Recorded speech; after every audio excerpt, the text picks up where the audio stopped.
Good morning mga kuya, no? Tara mga kuya, samahan niyo ako dahil tuturuan ko kayo kung paano mag-top up sa GrabPay gamit ang Dali. Kaya sa mga Grab na hindi pa nakakaalam, panoorin niyo to. Pumunta lang kayo sa Grab apps niyo, yung kulay puti, pindutin niyo yung cash in. Tapos itong in-store. Tapos lalabas na kagad itong more stores. Pagkatapos yan, mamimili na kayo kung magkano ita-top up niyo. 1, 2, 3, 4,000 lang ang meron dyan. Ang pinili ko nga pala itong 1,000. Pagkatapos niyo pindutin, may lalabas kagad yung reference number. Take note mga kuya, bawal pala magkamali dito sa reference number na to. Pumunta sa Dali Mart machine mga kuya at pindutin itong top up at GrabPay. O kaya i-search mo na lang GrabPay. Katapos nga niyan mga kuya, lalabas na kagad yung reference number. Yung reference kanina yan yung itatype nyo mga kuya.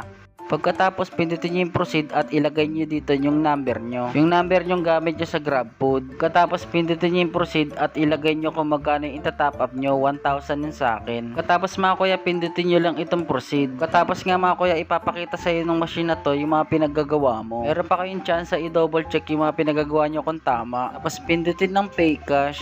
Tapos proceed to pay cash. Katapos nga yan mga kuya, antayin nyo lang saglit na sabihin na kung pwede nyo nang ihulog yung pera. Para sa mga Grab rider, wala pala itong charge. Kapag nagbayad ka ng 2,000, 2,000 din ang papasok sa GrabPay mo. At ayun na nga mga kuya, pagtapos ng ilang segundo mga kuya, ay natanggap na ng machine yung 1,000 na binayad ko. At pinindot ko nga pala itong receipt para lumabas na yung resibo. Yan na yung kopya natin mga kuya. At yun na mga kuya, nagpapap na sa atin, nag-notif na kagad sa atin na pumasok na yung pera natin. At ganoon na nga kadali mag-top up ng pera mga kuya dito sa may GrabPay gamit ang Dali. So yun mga kuya, sana nakatulong. Hanggang dito na lang. Maraming salamat.